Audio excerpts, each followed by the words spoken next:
左夫人，人呢？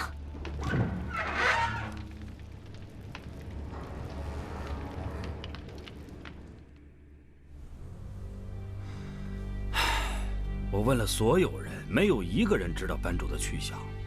这怎么可能？那么多侍卫在看守，竟然没有一个人看见。这事儿我也奇怪。是不是有人在说谎？不可能，我敢保证，我官邸的卫士个个尽忠。那要不就是你昨夜去找右大将要人的时候，他们把班主劫走了。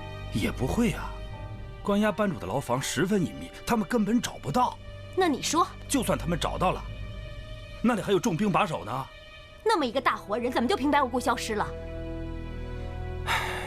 小侯实在不知，难不成他还有钻墙遁地之术？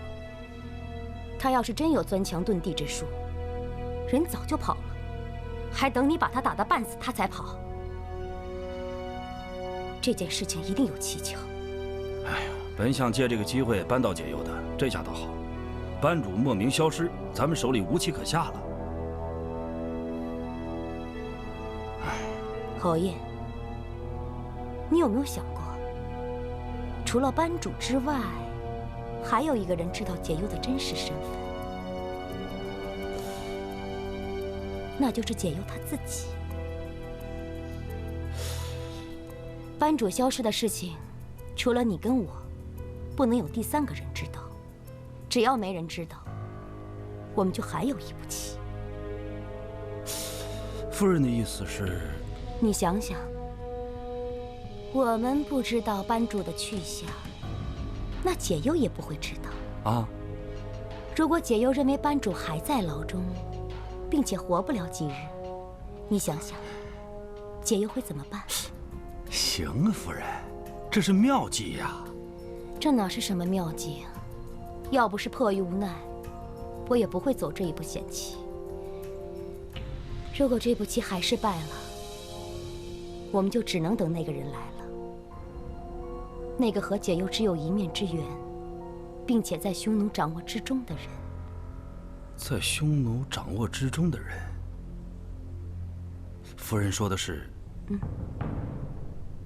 就算他肯为咱们作证，那昆弥也不一定会相信他，更何况他是汉人。我不需要他帮我作证，只要他一到乌孙，刘解忧就必死无疑。我已让义律返回匈奴执行此事，而送去大汉的信已经走了一半的路程了。这班主失踪的事儿不简单，到底是谁能有这么大胆子？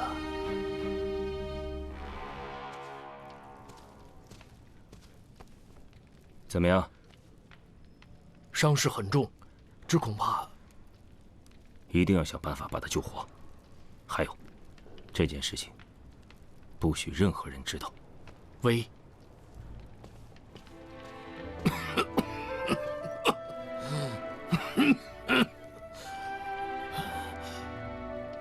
多谢昆弥。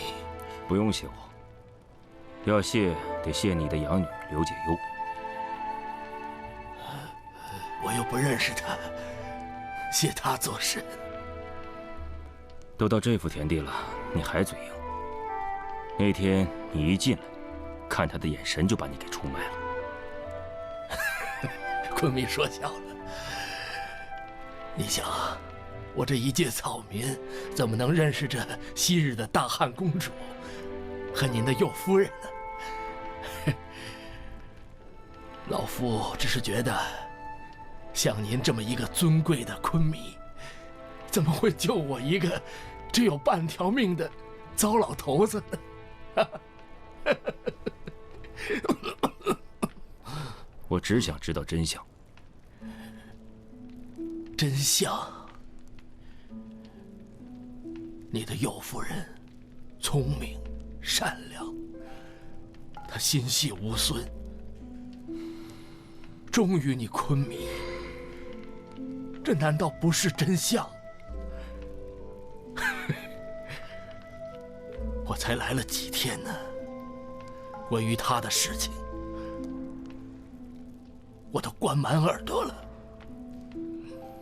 常山西侯把你打成这样，却未曾从你嘴里得到半个字，这更说明你早就认识解忧，而且你们俩感情至深。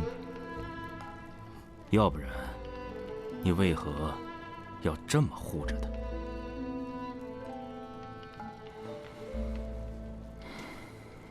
昆明，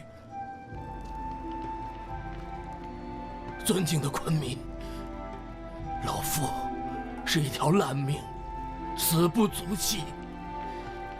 可是我认为，普天之下善良的人就应该得到安宁，善良的人就应该得到好报，像那些个恶人该遭天谴。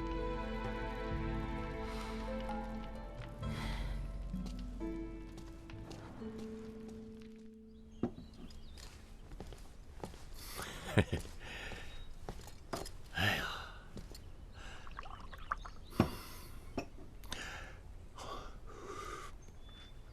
来吧。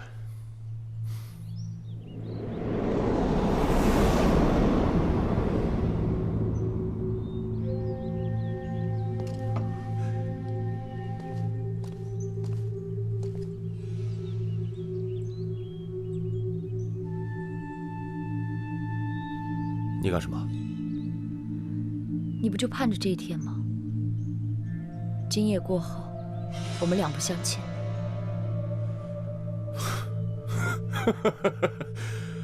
风流啊，风流，你也太小看我安索克了。我安索克倘若是要女人，别说你一个，就是10个、100个也不在话下。我看上的是你的人，不是你的身体。看来将军没看上我的身体啊。不是没看上，是让你的心和身体一起交给我。心已经在别处了，这里只有身体。就算在别处，也迟早让我给抓回来。与其这样得到你，不如不要了。你真这么认为？别啰嗦，赶紧把衣服穿上。倘若你愿意陪我喝2杯，你就留下；倘若不愿意，那你就回家去吧。只是可惜了我的好酒，无福享受了。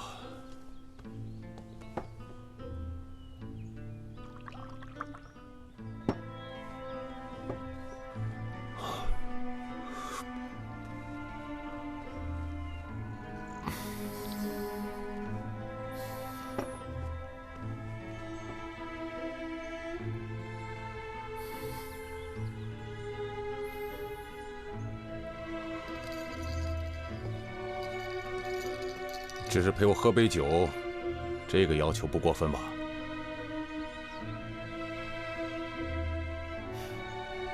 怎么说你也救了怀天杀，今夜我陪你喝个痛快。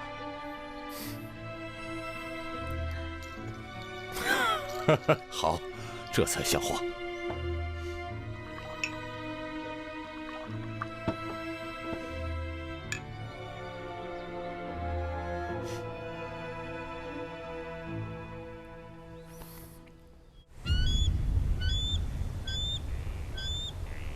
乌孙刑狱之事一向由你负责，此人依罪该如何处置？小侯这就回去将此人处置了。但是昆明，这事儿要不要通知一下右夫人？不必了，这事儿知道的人越少越好。好。哎，小侯见过右夫人，此前小侯信了谣言，多有得罪，请右夫人原谅。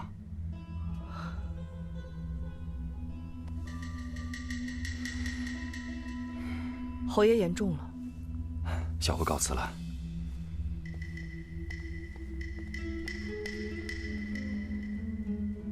你来的正好，有件事，姑正好告诉你。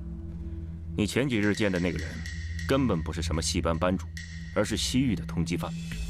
古已经下令将他处决了。虽是一介草民，也事关生死，昆明要不要再查清楚一些？诽谤王妃就是死罪。昆明，解忧有话说。够了，解忧今天来就是为此事。我不想听。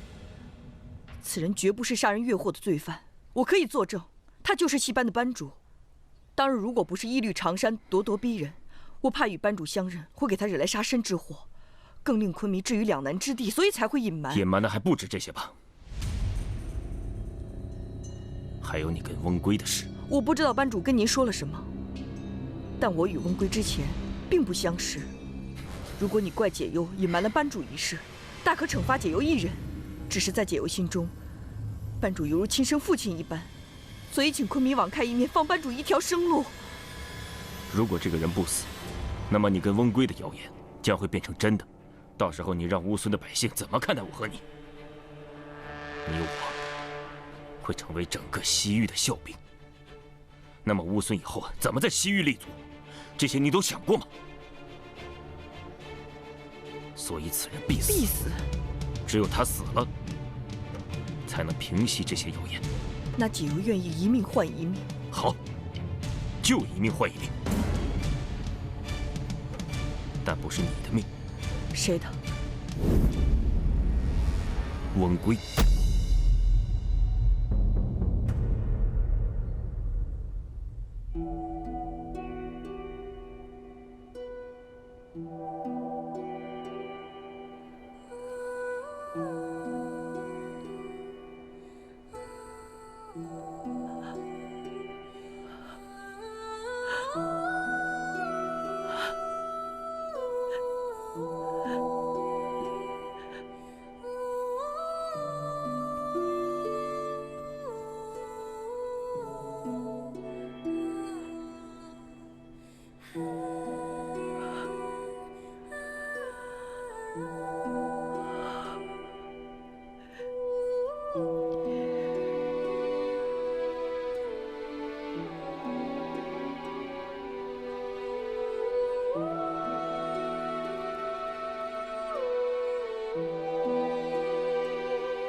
慢点。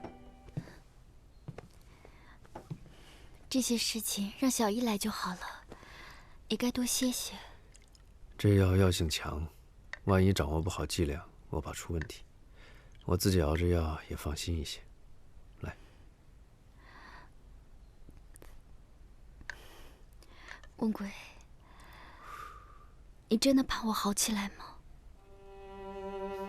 傻瓜，你是我夫人，我当然盼着你好起来。可是我不想好，我想就这样一直病着，你就会一直照顾我了。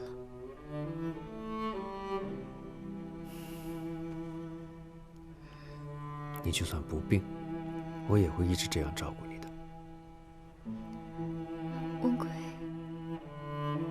我问你一件事儿，你要说实话。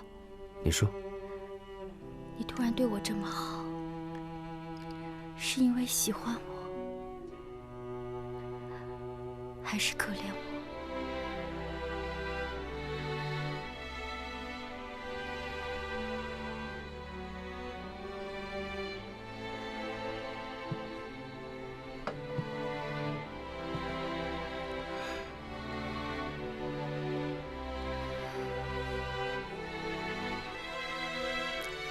我当然是因为喜欢你。你总是让我猜不透。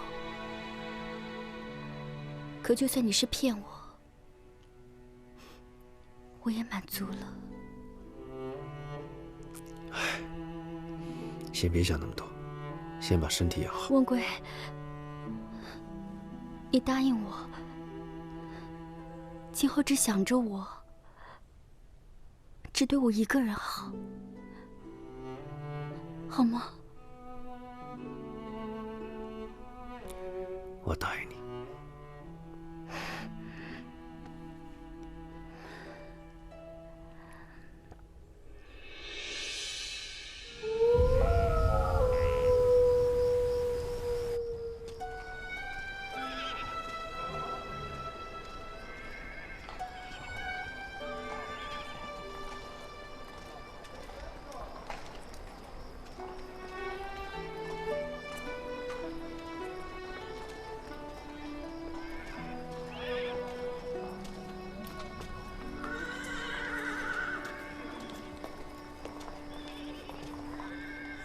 解忧，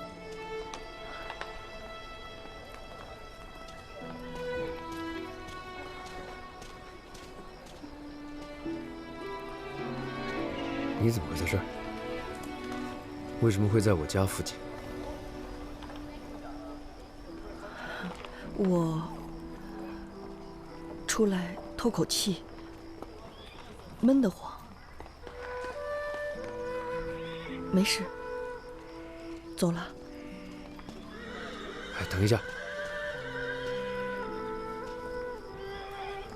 是不是有什么心事？是因为班主吗？不是，就是突然间很想我，就很想见你一面。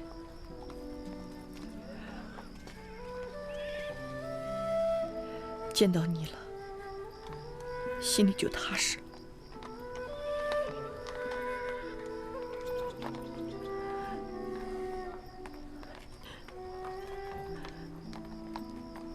你好好照顾阿依拉。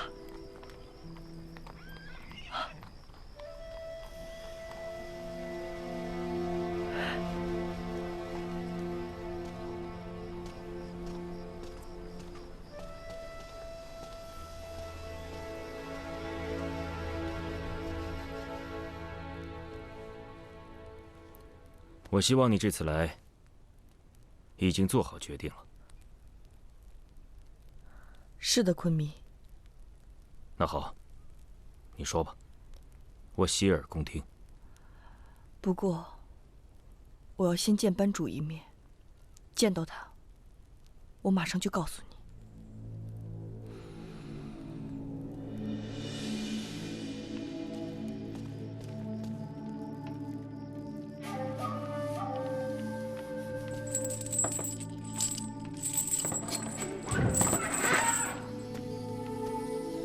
老头子，看我是谁？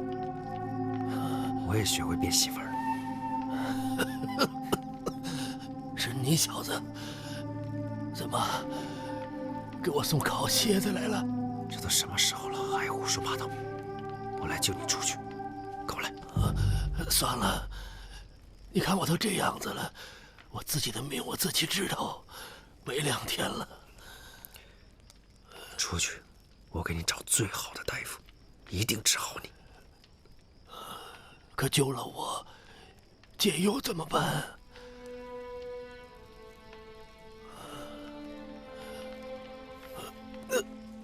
我起来，小子，我想求你件事儿。说。你不是擅长杀人吗？给我个痛快的，我死了，解忧就安生。我说你小子怎么忘恩负义？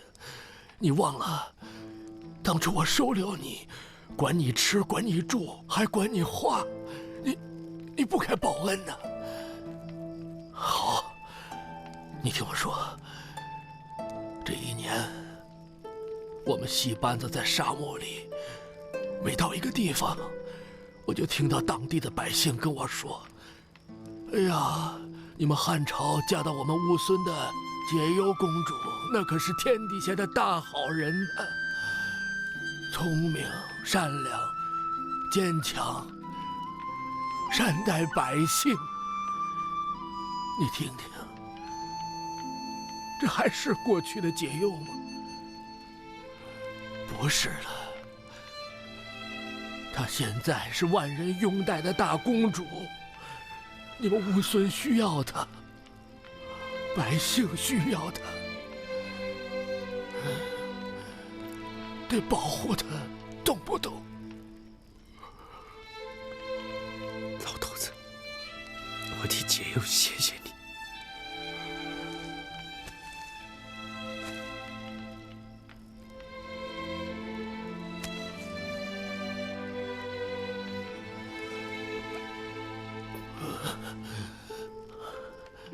来，利索点儿。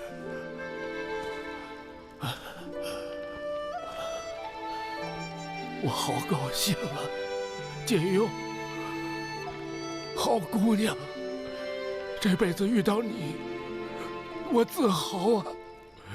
愿你永远受人爱戴，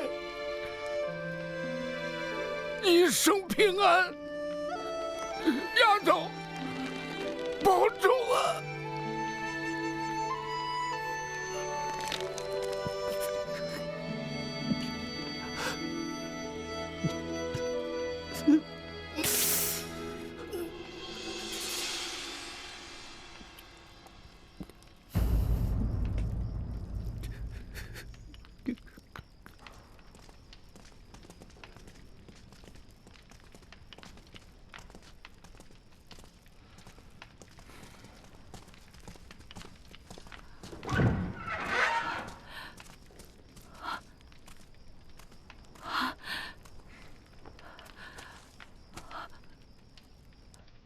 班主，班主，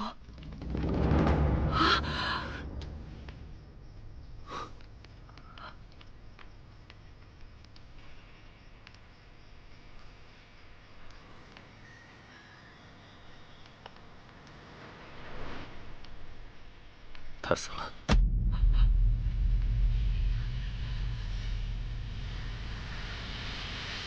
孩子，确实对你心深。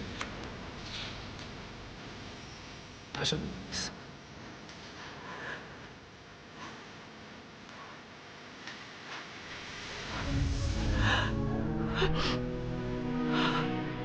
班主，班主。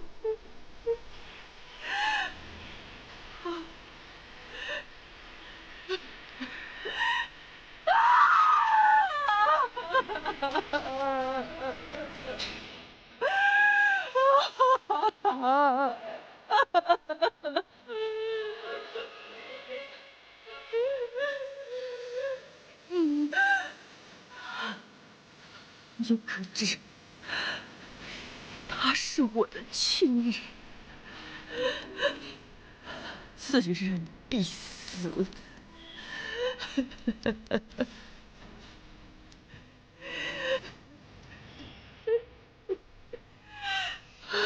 为什么不让我死？为什么死的人不是我？为什么死的人不是我？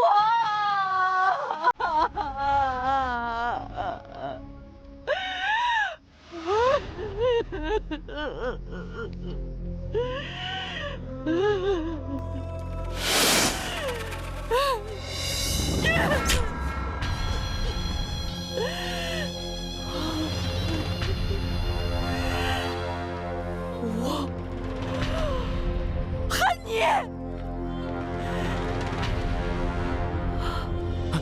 解忧，解忧，解忧！来人，来人呐！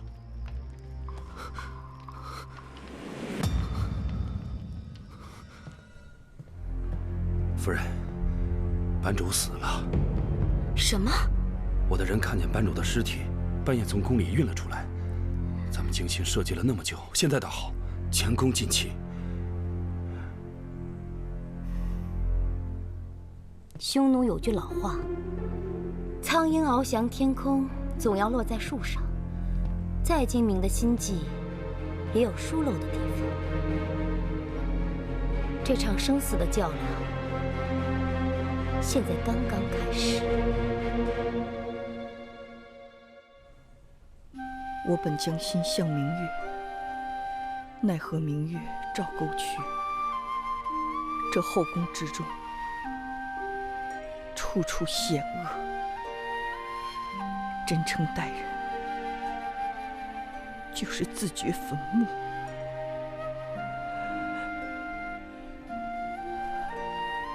班主，你走好。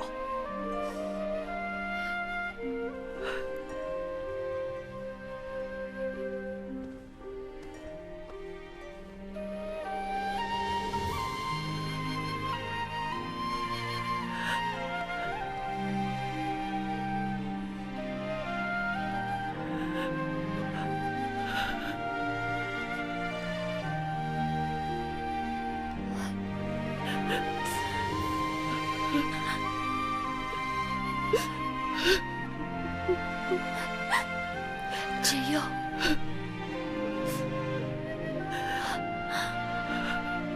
不要辜负了班主。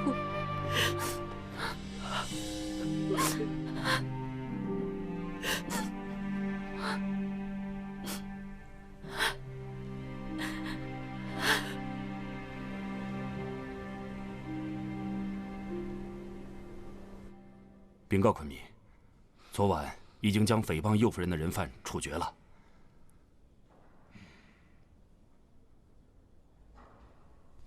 知道了。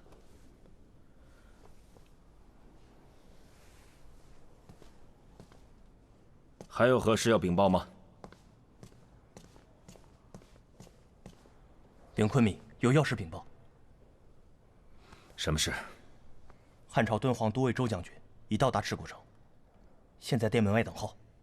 汉军来此，为什么不提前通报？这样，你把他们安排到馆驿休息，等我忙完政务之后，再召见他们。周将军说有急事找昆明，刻不容缓。他们说是什么事了吗？莫哈兹不知道。让他们进来吧。喂，昆明，你说这汉朝将军这个时候来，有何用意啊？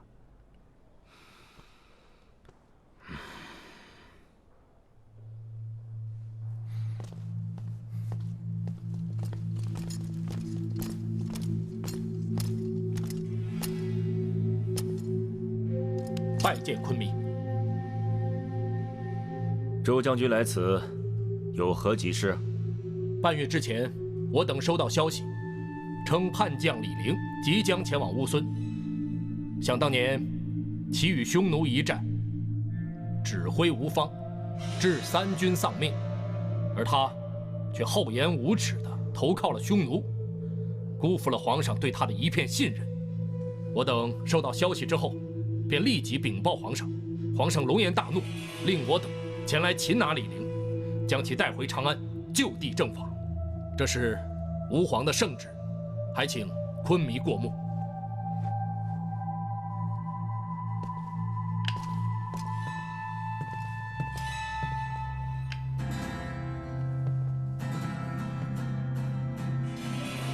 这个李陵来我乌孙一事，为何我不知道啊？他既已投靠匈奴，为何要冒险来我乌孙呢？周将军，此事事发突然，要不这样，你给我3日时间，我调查清楚，再给你一个答复，如何？不必劳烦昆明了，李陵身在何处，我等十分清楚。他在哪？他现在就在这乌孙皇宫里，只等昆弥同意，我等即刻拿人。昆明，此事万万不可。即使李陵来这里，咱们一点都不知道他们那么清楚，这事儿一定有诈。就算李陵真的来了乌孙，他已经不是汉人了，他是匈奴单于的女婿，是匈奴的达官贵族。要是把他交给汉人，那匈奴怎么会善罢甘休呢？犯我大汉者，虽远必诛。这是赤谷城，不是你们长安城。吾皇有命，若我等带不回叛将李陵，我等便提头来见。倘若10日之内没有我等消息，到时候李广利将军将会亲率大军前来。若不见李陵，绝不班师。只有你们大汉有大军，我们乌孙就没有吗？哎，长山，退下。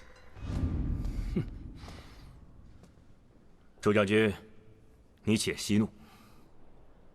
李陵一事，先莫急。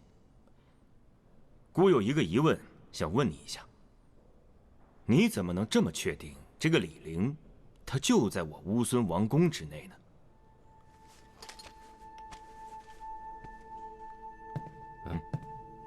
还好公主想得周全，想出这里应外合一计，骗得那李陵来到了乌孙，以便我等擒拿。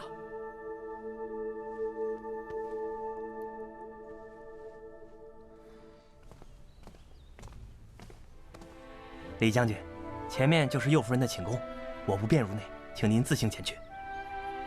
好。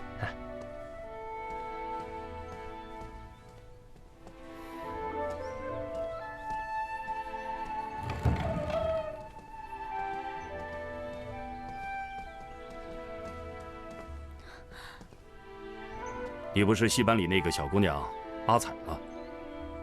你是？你不认识我了，我是李陵。李将军，怎么回事？这位是？数年不见，天沙兄，风采不减当年呐。李陵，这还没见过公主吧？没有。阿彩，快禀报公主。喂，李陵兄，公主，好久不见了。公主，我亲眼所见，李将军跟着右夫人的侍女进去了。很好，下去领赏吧。哎，喂，李将军，真的是你啊！没想到，当年那个戏班的小姑娘，如今已经贵为乌孙的右夫人了。当年要不是李将军法场开恩，我早就是一个无头女鬼了，哪有今天的什么右夫人？听你这话，好像还对当年法场的事耿耿于怀。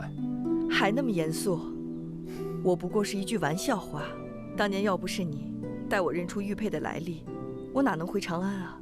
哪能和自己的亲人相认？这一份恩情，解忧一辈子都不会忘记。区区小事，何足挂齿？李兄，有句话我不知道当讲不当讲。但说无妨。天汉2年，你率4000汉军与匈奴大战，战到最后一刻，兵尽粮绝，无奈投降的事儿，我们都有所耳闻。后来你客居匈奴，听说娶了单于的女儿，还被封为右孝王。死里逃生，在世为人，都已是往事。天沙兄何必再提？小弟只是不清楚，这么多年李兄在匈奴，是否过得还好？好，当然好了。匈奴大单于器重于我，不仅把他的女儿嫁给我，还封我高官厚禄。如此厚爱，怎么能过得不好呢？不过，我从未帮他带过兵，也未帮他打过仗。恕小弟直言，论年纪，李兄不过长我2岁，正值壮年。既然李兄在匈奴过得安好，为何会早生华发，两鬓斑白，略显老态呢？所以小弟在猜想，李兄是不是在匈奴过得不好啊？李兄，这儿都是自家人，如果有什么不顺心的，不妨说出来，让大家替你分担呢。是啊，若是有什么不开心，尽管说出来。别忘了，我可是解忧公主啊。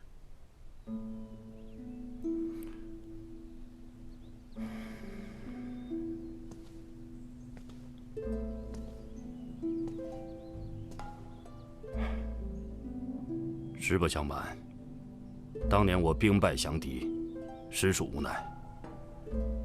本打算投降之后，趁机逃回长安，面见皇上，重新起兵复仇。只是没有想到，皇上刚愎自用，刻薄寡恩，不问青红皂白，一怒之下杀了我全家，就连我的好友司马迁，也只是为我维护了几句，就惨遭宫刑。李兄，你的遭遇我们都能理解，但你我现在各为其主，诽谤皇上的话，以后请你不要再讲了。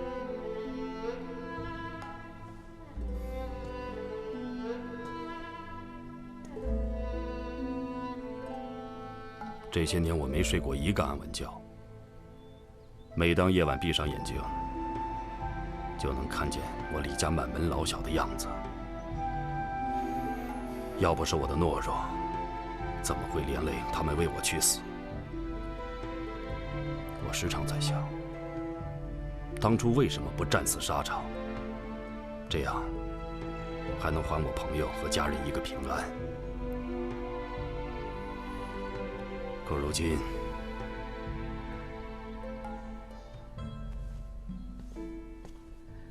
李将军，过去的事情就让它过去吧，能不想就尽量不想。我想你的意思，日后一定会有人明白。他日若是有机会，我一定会面见皇上，向他说明你的苦衷。他日若有机会，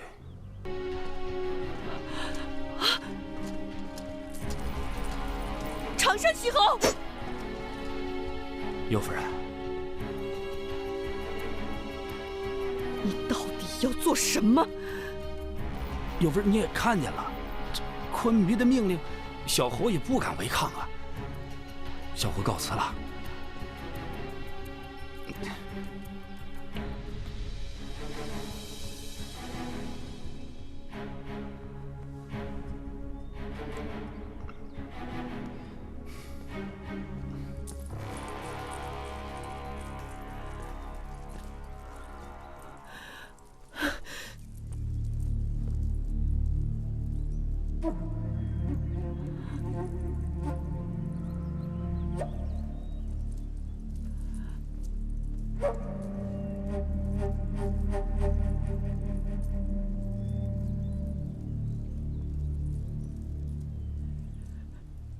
确认是他，确认无疑。你问过他吗？他为什么会来这儿？这件事儿已经再清楚不过了，这都是解忧跟大汉皇帝商量好的，骗来李陵，在里应外合把他押回长安。可是他就没有想过，他这么做会置乌孙于什么境地？解忧心系大汉，此事情有可原。可是孤始终不相信他会背着我把人骗来，他没这个胆子。事已至此，咱们得商量好，该怎么给都尉一个交代。前日要不是我态度强硬，那恐怕现在抓到人的就是汉人。既然我答应了，那就得给他们一个交代。单于已经怀疑李陵，如果我们把他交给汉人，那匈奴肯定会来问罪。如果不交人，你容我想一想，啊，你先回去。啊，对了，李陵这个事儿，千万不能走漏风声。小侯明白。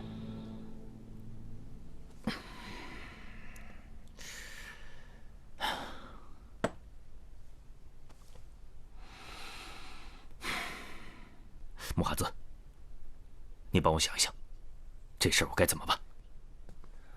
昆明，汉人有一句话叫“解铃还须系铃人”，此事因右夫人而起，无论昆明把李陵交给谁，责任都可以由右夫人来承担。不行，绝对不行，一定会有其他办法。不管这封信是谁写的，公主现在已经陷入极为危险的境地。不管这封信是谁写的，公主现在已经陷入极为危险的境地。极为危险，怀将军，你是不是有点太夸张了？这个李陵虽然是汉朝的叛将，可是跟我们也没有什么关系啊。再说他已经被抓走了。怎么了？这么急着找我？方亮，你先看看这个。这是有人以我的名义伪造了一封信，你见多识广，你帮我看看，这绢布可有什么端倪？没什么特别的，就是普通的绢布罢了。怀将军，你刚才话没有说完呢。公主到底会有什么危险？你试想一下，如果昆明认为是公主承诺了要给李陵清白，把她骗到了乌孙，然而又没有经过昆明的允许，会是什么样的结果？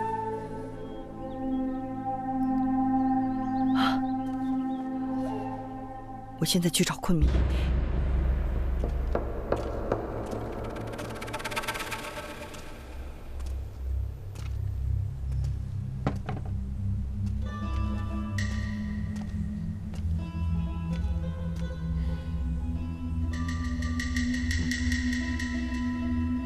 李将军，我们有几件事要问你，请你如实回答。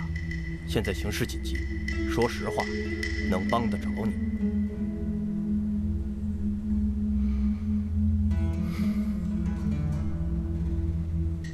你们问吧，我一定如实相告。好，是何人叫你来的乌孙？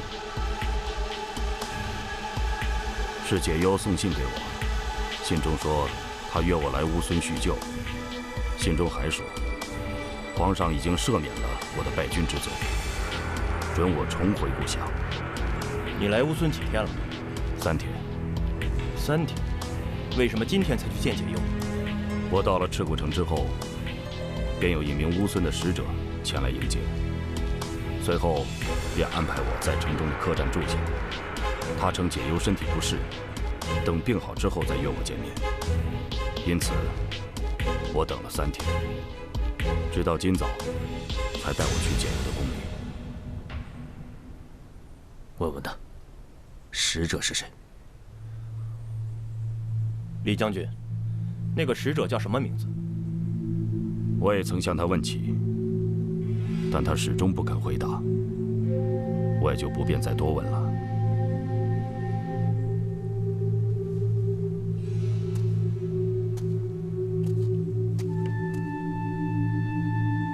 你知不知道，你前脚刚离开解忧的寝宫，敦煌都尉周将军就到了乌孙。他是奉了汉帝的旨意，前来抓你回长安的。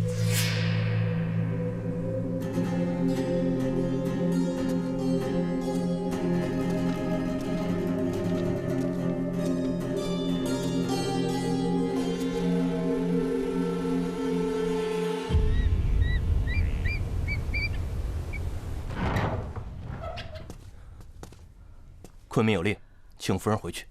木哈兹，我真的有非常重要的事情跟昆明讲。是这样的，有人冒充我的名义，写了一封信给李陵将军，骗他来乌孙。不管昆明相信不相信，我向天起誓，这封信不是我写的。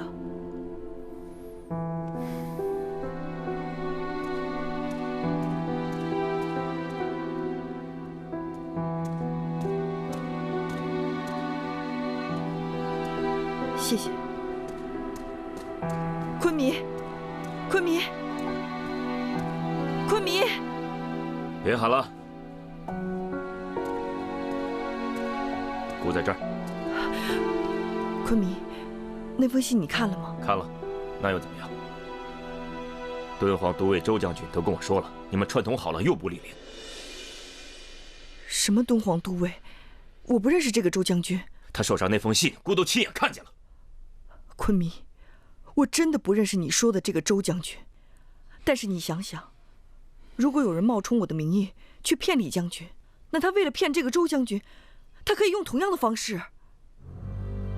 那好，你既然说不是你，会是谁？我不知道，我真的不知道，但肯定不是我。我跟李将军多年不见，为什么会让他这个时候到这儿来？什么替他洗清罪名，简直是一派胡言，简直是可笑。我来乌孙这么长时间，从来没有给长安续过一封信。行了，你别再说了。我可以实话告诉你，这件事无论真假，已成定数。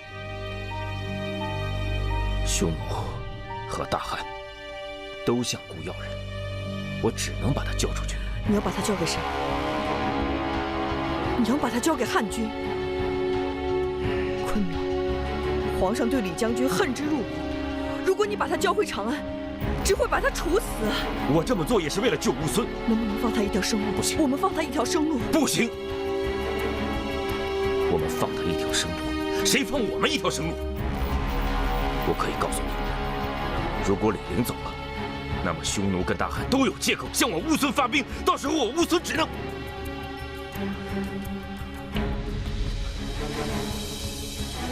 如果不是李将军，我到现在还在戏班子里，还是个戏子游走江湖。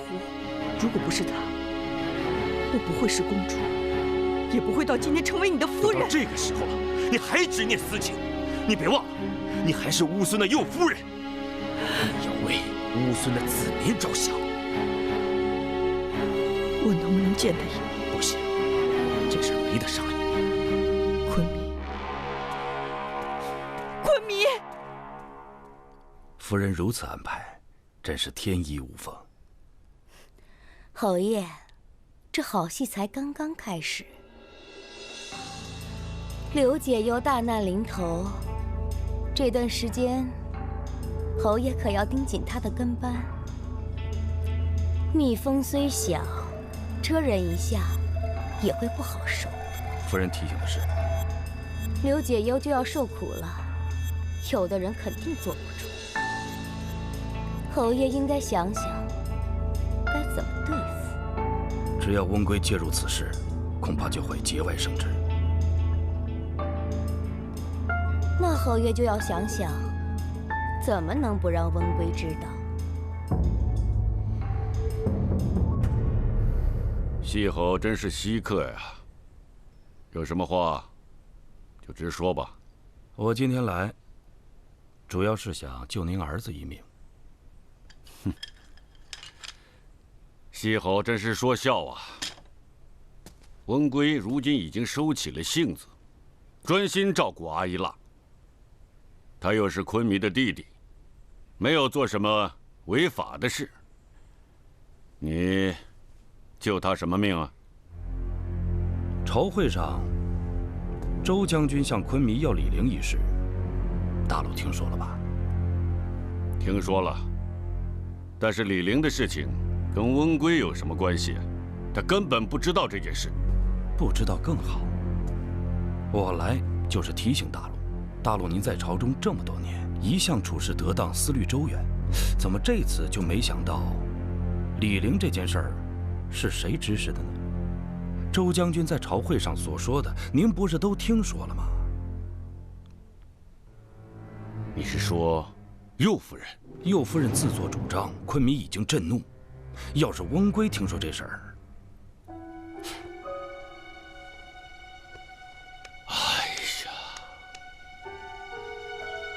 常山西侯提醒的是啊，我真是老了，差点疏忽了。我这就找温归。大陆严重了，智者千虑，必有一失。我再提醒您一句，这件事儿不能明说。温归性子直，他要认定的事儿，谁劝都没用。所以，要想保他平安，能慢则慢。告辞了。慢着。常山西侯，恕我直言，你平时处处与我们父子二人作对，如今又处处为我们父子二人担心，你这是？阿依腊是我亲妹妹，温归若是出事儿，她一定不能独活。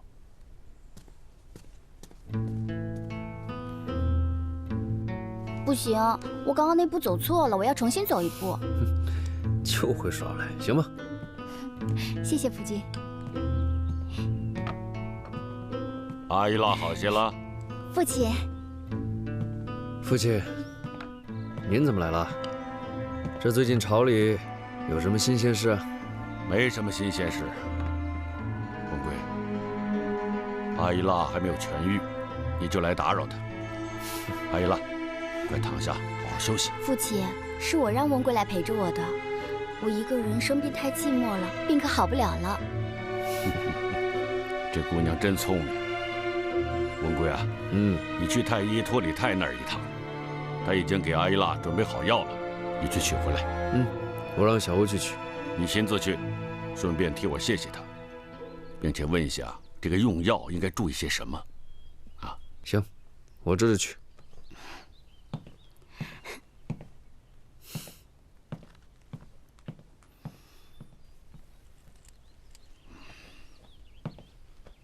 阿依拉，温贵最近对你怎么样啊？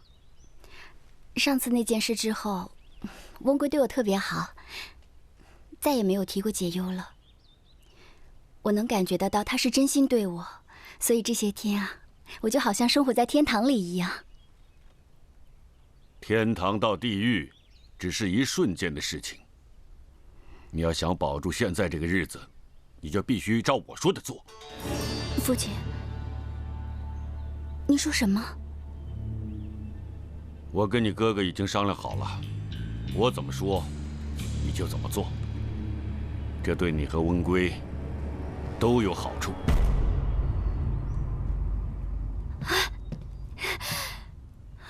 阿依拉，温贵，这是怎么了？好难受，一阵冷一阵热的。我看看，这也没发热呀，怎么会突然这样了？这还用问？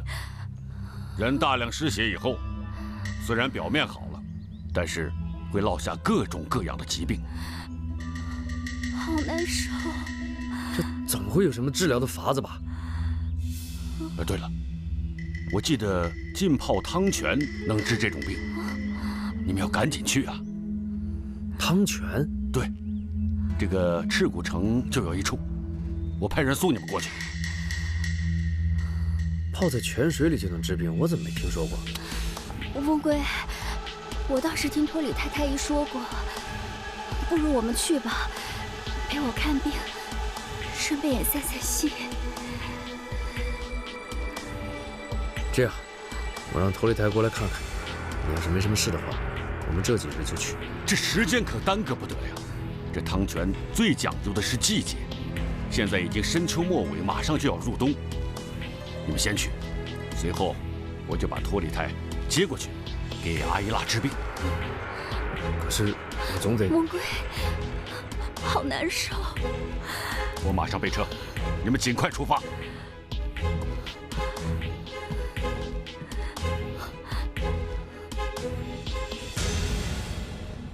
阿彩，解忧，昆明怎么说？阿彩，帮我把怀大哥叫过来，快去啊！啊！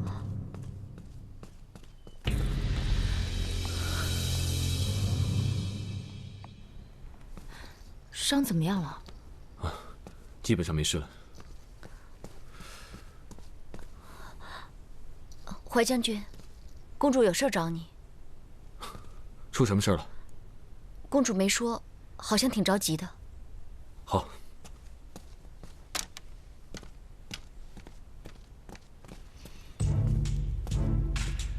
昆明，刚才右夫人说的话我也听见了，我觉得她说的有道理。或许是有人冒充她的名义借刀杀人，再将此事栽赃给右夫人。这事可以先不管，关键是李陵现在在乌孙，我们要先想办法解决这个人。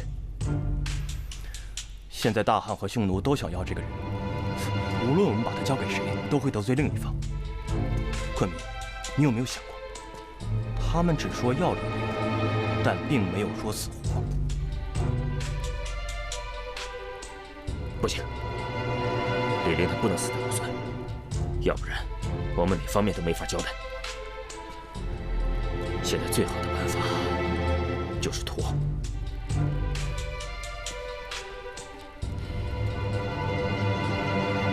娃子，来，帮我准备纸笔，我要写2封信，一封给大汉，另一封给匈奴，把事情告诉他们。既然他们把难题交给了我们，那我们就把这难题给他抛回去。绝对不行！如果公主这么做的话，昆明一定会震怒，那后果不堪设想啊！公主，李陵是我多年的至交好友，一旦他出事，我一定会全力相救，但不是现在。现在时局危险，我们只能静观其变，寻找机会。怀大哥，所有的办法我都已经想过了，我绝对不会出此下策。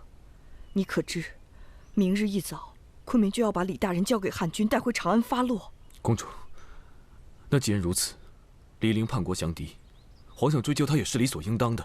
在这个时候，我们更不应该为了私情而耽误公事。他没有逼迫降敌。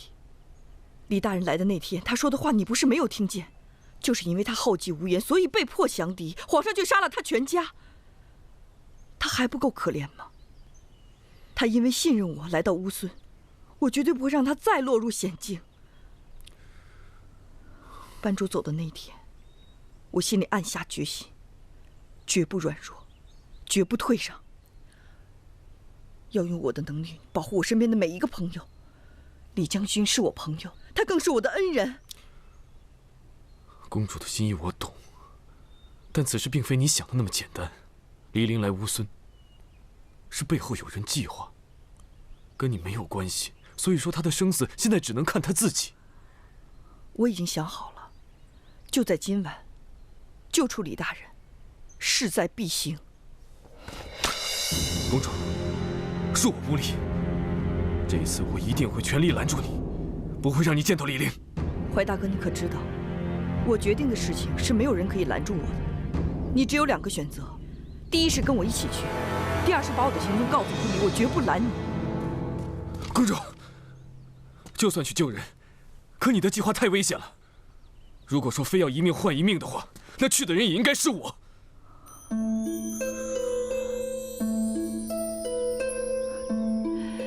谢谢你，怀大哥。你武功高强，城里的地形你也熟悉。救出李大人之后，带他出赤谷城，远走高飞，我留下来。你放心，昆明不会杀我的。至于受什么惩罚，我不在乎。公主，有些惩罚比死还要可怕。人一旦救出来，就算昆明不杀你，可如果匈奴和大汉对你不肯罢休，你怎么办？我什么都不怕，但求问心无愧，剩下的就交给老天吧。你准备一下，晚上跟我一起出发。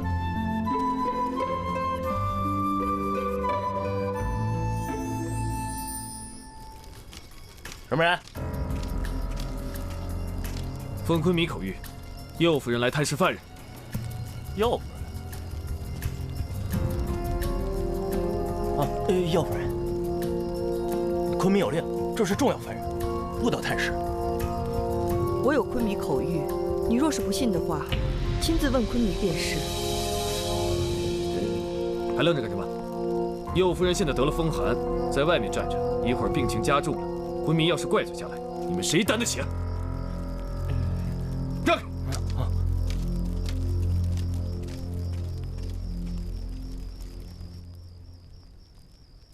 解忧公主深夜到此，难道还想再跟我叙旧吗？李将军，你收到的那封信并不是我写的，有人要陷害我们俩。现在时间紧迫，我无法给你解释。你相信我来到乌孙，我就一定可以把你平安送走。这是我的斗篷，你穿上它，尽量装成我的样子。回天沙在外面接应你。记住，出了赤谷城就再也不要回头。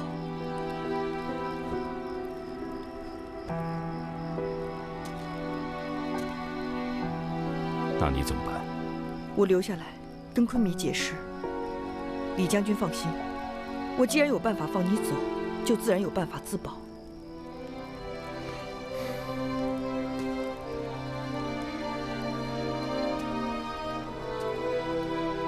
时候不早了，快走吧，耽搁不得。解忧，你救命之恩，我来日再报。你多保重。嗯。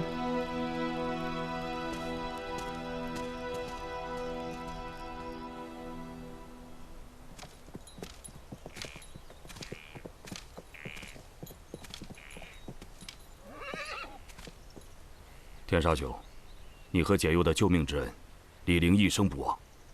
眼下无以为报，希望他日再见，能再与你把酒长谈。现在虽已脱险，但仍在乌孙境内。天沙九，我们就此别过，来日再见。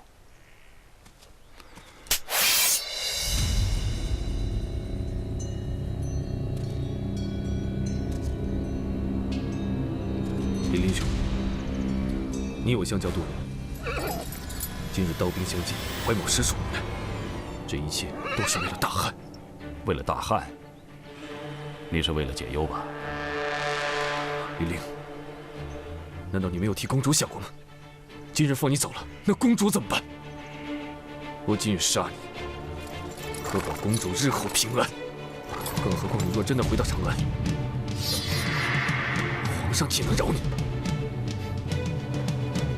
相交多年之情，还是比不上立场不同。天沙兄，如果你想杀我，就尽快动手。只是你要扪心自问，就算你杀了我，解忧就会安然无恙吗？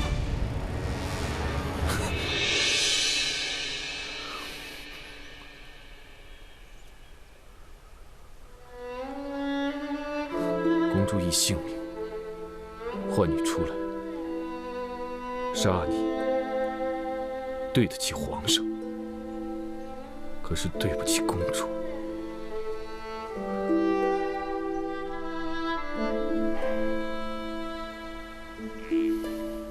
天沙兄，告辞了。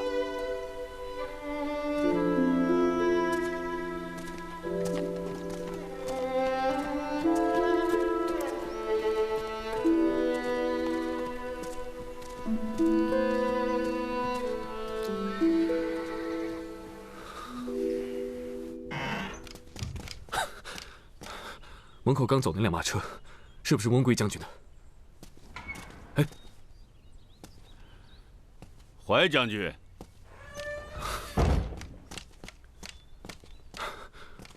你这匆匆忙忙的有什么事儿啊？请问大陆，温贵是不是在刚走那辆马车上？你找温贵有什么事啊？大陆，我来不及向您解释了。现在右夫人有难，我必须马上见到温贵。右夫人有难，跟温贵有什么关系啊？如今温贵已经是有家室的人了，右夫人有难，你应该去找昆弥才对。大陆，之前是我们对温贵有些亏欠，但是这一次真的是10万火急，还请大陆马上告诉我温贵在什么地方。怀天沙，你们汉人口口声声的说是情义重于性命，可是每次你家公主落难，都是温贵去搭救。可是温贵呢，不是受到昆弥的惩罚，就是险些丧命。你说，可有这样的道理？温贵拿你们当朋友，你们又何曾为他想过？大陆说的是，可是如今公主有生命之忧，还请您告诉我，温贵现在在什么地方？你不要去找他了，你永远也找不到。大陆，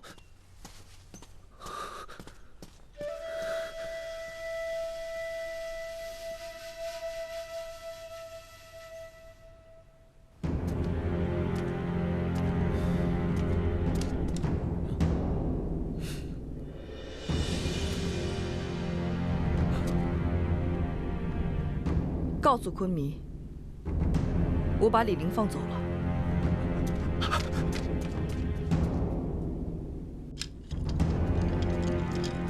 阿才，快跟我去找冯辽。怀将军，出什么事儿了吗？公主舍身救出李陵，自己却被困在莫塔城道。我去城里让温贵帮忙，可是他不在城里。什么？我怎么一点都不知道啊？快跟我走，路上告诉你。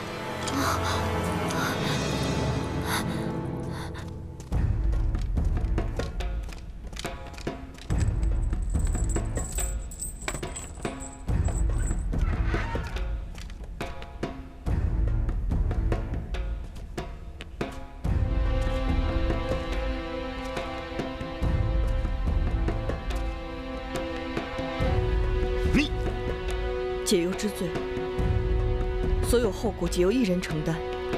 放走李陵，只为报往日恩情。而我知道，昆弥对解忧的恩情，远比李陵高出100倍1000倍，所以放走他，也是为了报答昆弥对解忧的恩情。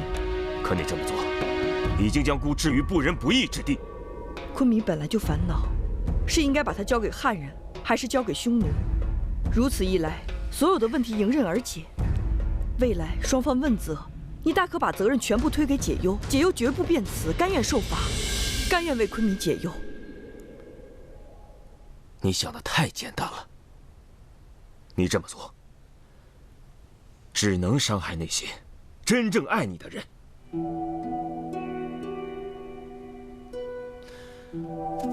你以为你死就解决问题了吗？还不是要活着的人替你承担。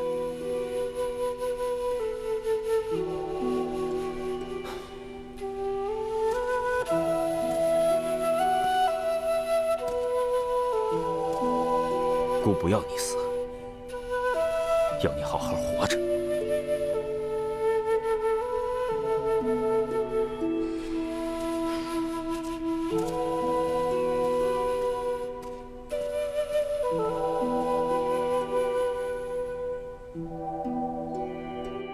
昆弥，右夫人真是胆大包天，竟敢私放要犯。她难道就没想过，她这么做，大汉跟匈奴肯定不会善罢甘休吗？他的事儿先别管了，关键是他现在放走了李陵，我们该怎么办？小侯认为现在最重要的就是2件事。这第一呢，我马上派人去追拿李陵，或许还有一丝机会把李陵抓回来。这第二，就请昆弥对右夫人严加看管，他这个时候再出什么差错，咱们就真没法向双方交代了。右夫人现在还有几名亲信在外面，他们一定不会坐视右夫人被关在牢里，所以小侯恳请昆弥把右夫人交给小侯管押，我用性命担保，肯定不会让右夫人出现什么差错。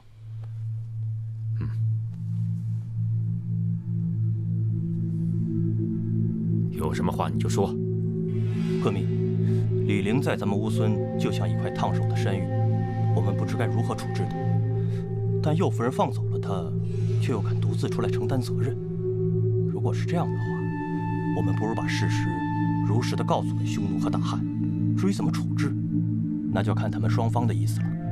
牺牲一个右夫人，就可以换来整个乌孙的安宁。你觉得呢？我觉得木哈子说的有道理。现在就看昆弥能不能下决心放弃右夫人了。木哈子，通知周将军，就说明天朝堂议事。喂。常山在。追捕李陵的事，就交给你办了。那右大将听令。臣在。姑命你看管好右夫人，不得出任何差错，千万不要辜负了姑对你的信任。喂，去吧。昆弥，那右夫人……对了，上次我让你查的班主的死因，你查到了没有？小侯还在查，那还不赶紧去？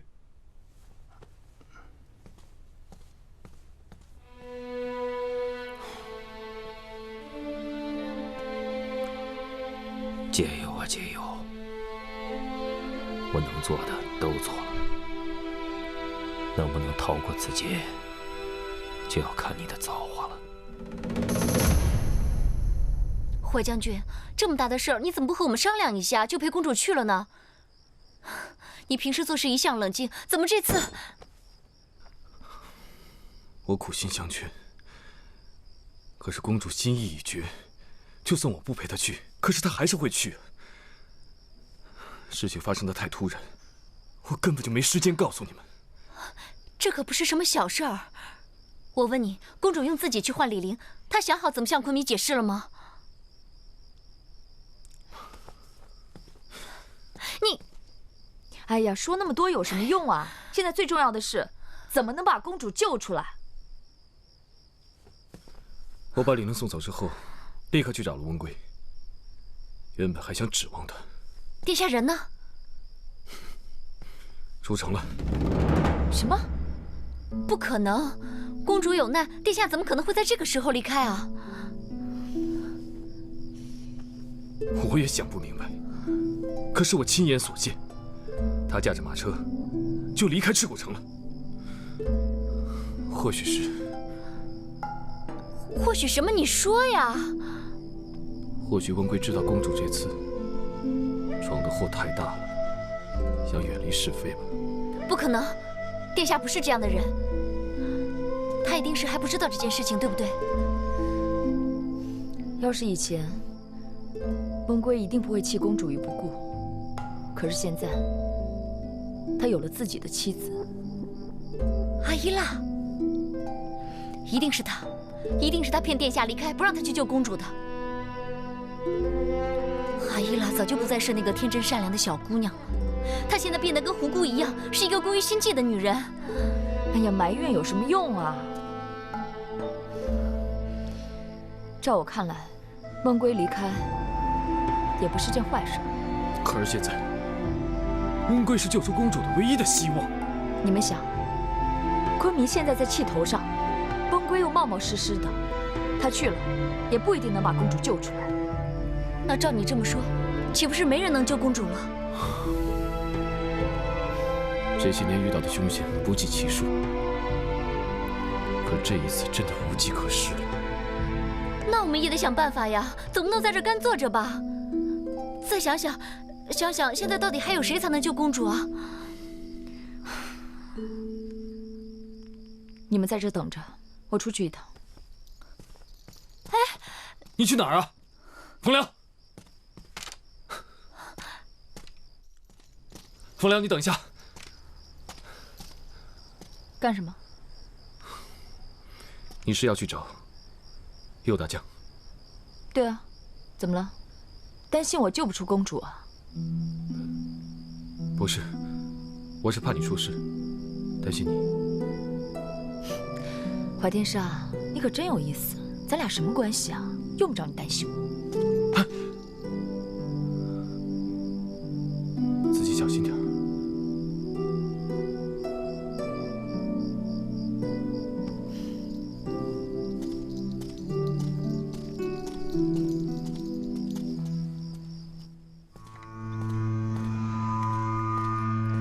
常山拜见左夫人。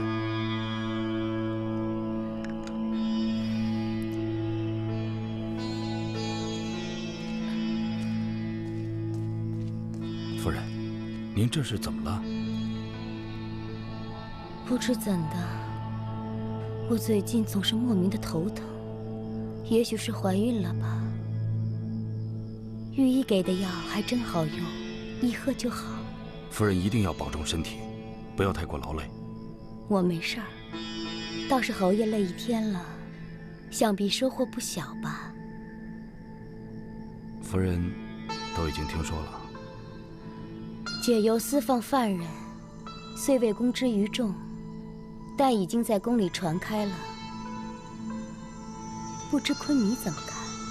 昆弥命我追捕李陵，却把解忧交给右大将关押，该如何处置解忧？昆弥也没有明确的态度。没有明确的态度，就是力度不够。既然力度不够，我们在适当的时候就应该推他一把，告诉他这件事情已经到了刻不容缓的地步，如何处置解忧，必须有个明确的态度。左夫人所言极是，等明天朝会，我会劝说昆弥。凭你和周将军的说辞，不过，我对我喜欢的人比较真诚，不耍什么心眼儿，显得笨罢了。既然将军自称真诚，那我就问你几个问题，怎么样？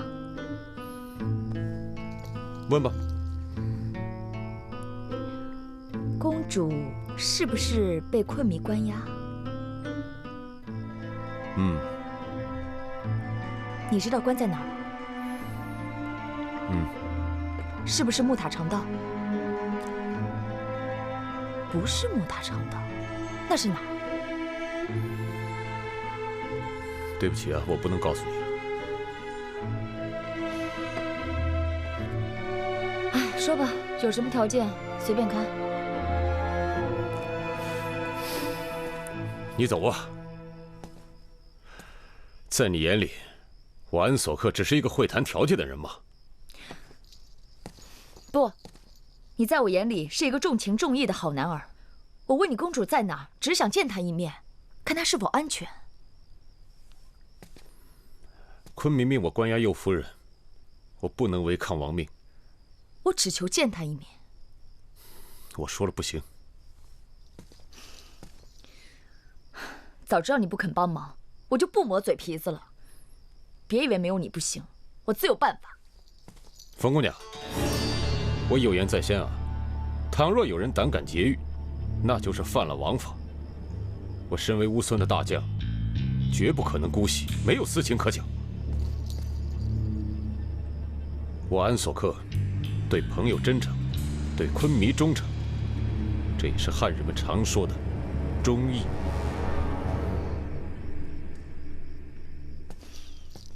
好，我不问你公主的事情了，我问你点别的，行了吧？问吧。请问将军是否有中意的心上人啊？如果心上人有事相求，你怎么办？全力以赴，绝不让他失望。好，公主到底在哪？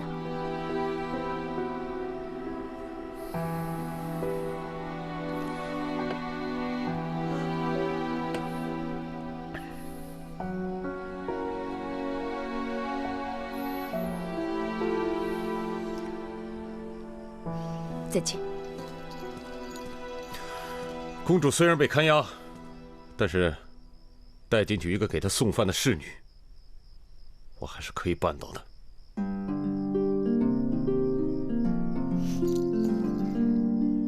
在下右夫人侍女冯辽，见过将军。我这么做，我的心上人还满意吗？心上人？什么心上人啊？我怎么不知道？好，来，喝酒。我相信总有一天啊，他会知道的。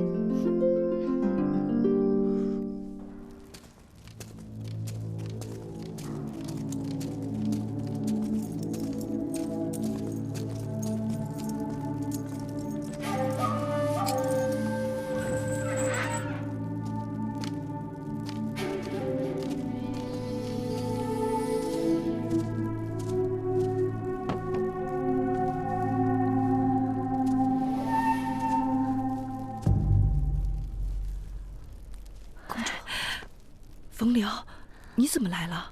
你受委屈了。见到怀大哥了吗？嗯，李将军已经离开赤谷城了。可是公主，你救了他，自己身陷这种险境，值得吗？我和李将军都是被人陷害的，而且他是我的恩人，我责无旁贷。这个时候你还想着别人，可别人未必想着你。谁呀？怀殿沙为了救你，去找了温归。我怎么把他给忘了？他怎么了？他却急急忙忙带着阿依娜躲到城外去了。是吗？怀殿沙亲眼看见，追都没有追上。这样也好，他总算可以安安稳稳的过日子了。我看这个温归啊，自从有了阿依娜，他就不管你了。我被自己的夫君关在这里，怎么能怪别人呢？